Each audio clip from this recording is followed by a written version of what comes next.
બોલ થોડી વાર બેહવું પડશે, બોલાવું છું. એની આ તકલીફ છે માતાજી ભાઈ, રોવાનું થાય એટલે બંધ નહીં થતું. બધા ડોક્ટરના કેસ તમારે રિજેક્ટ કરવાના.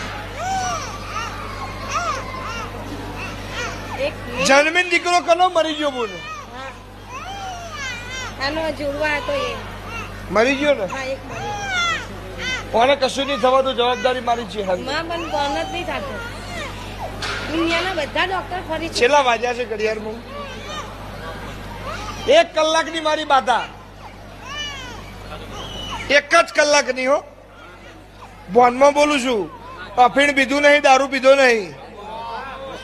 1 જ કલાકમાં દીકરો રેડી થઈ જાય અને એકદમ રોતો બંધ, કોઈ તકલીફ ના થાય. એને પછી બુન બનાવીને પૂછજા, બેસ મટી જાય, જવાબદારી મારી છે. આમ હાજો કરીને કમ્પ્લીટ કરીને ઘેર મોકલે, જવાબદારી મારી છે. હરી એવું હું નારાયણ મેહોરની માતા બોલું છું.